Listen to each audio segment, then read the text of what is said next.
Hello and welcome to Blues View. I'm Paul Bradley and I'm joined on the phone by Colin Tatham. But before I speak to Colin, let me just make you aware of our online survey on the birminghammail.net, where you can have your say on which players Birmingham City should sign in January and who the best player of the season has been for Birmingham City.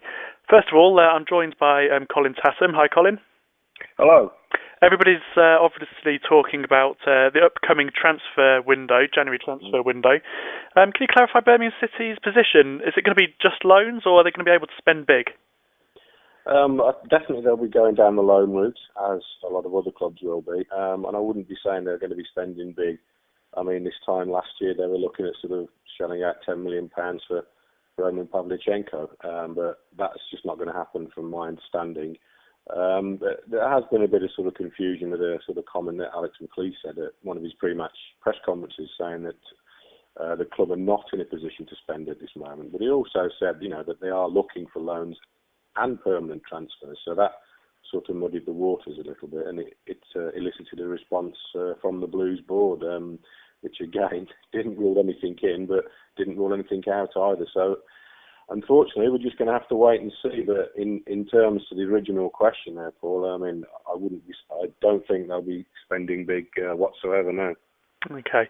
Now, you've obviously spoken to Alex McLeish and Peter Panu over the last few days. How many players, realistically, from what you can gauge, do you think they might be looking at bringing in? Are you able to kind of put a handle on that?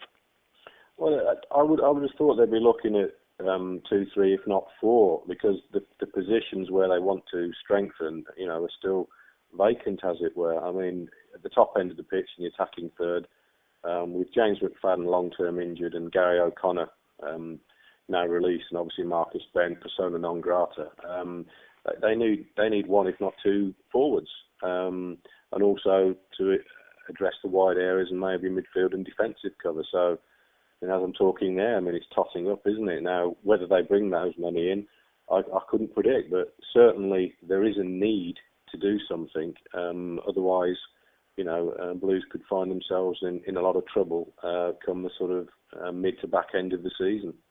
Now, this is the question that all the fans are asking at the moment. Do you know any names of who Alex McLeish is looking at the moment? Well, I think, like most clubs who will be looking to do something, he will be checking on the availability of the likes of Keane, Bentley, Crankiar, maybe Dos Santos, Tunchai as well, and Joe also. Now, whether those players mentioned there are feasible and gettable, that's another story. But obviously, Alex McLeish is looking to bring quality in, and he said to me the other day that ideally he would want proven quality, i.e. people who know the Premier League, but that's always easier said than done. So, I mean, the term usual suspect springs to mind, and I think also they are scouring the European markets to see if there's anything that they can land upon and hit upon there as well, which would probably represent maybe a bargain. Do you expect it to be leaving St Andrews in January? There's been a fair bit of speculation concerning Roger Johnson and Scott Dan, and my understanding is, Liverpool are keeping a close eye on Dan. But, I mean, there's no plans to sell anybody, and it would be absolute madness if Blues did, because they need to bring players in to add and supplement and improve the team and the squad they've got. And in Dan's case, I don't think he's quite ready yet to move on either. I think he showed in the Wolves game that he's still got some raw edges to iron out, and he's better served anyway, staying put and developing his game at Blues and at St Andrews. Okay, and now looking back on kind of 2010 for Birmingham City, can you sum up what sort of year it's been for Birmingham City and kind of your verdict on it as well?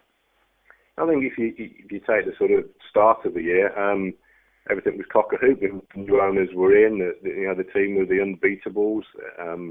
They basically confirmed their Premier League status a long time before usual, and everything in the garden was rosy. But the form to the back end slipped away. They took the foot off the pedal a little bit there, and then obviously this first half of the season, the latter half of 2010. They're in a bit of trouble. So it's a bit of a mixed bag, but on the whole, I think you've got to say, they have done well for a team newly promoted from the Championship, and also, okay, they had the FA Cup disappointment, but again, they're now looking in the new year at a possible Carling Cup final. So a bit of a mixed bag all told, but as long as there's investment and ambition there, and people sort of back the manager and get behind the players, there is prospect for sort of further good months in the new year.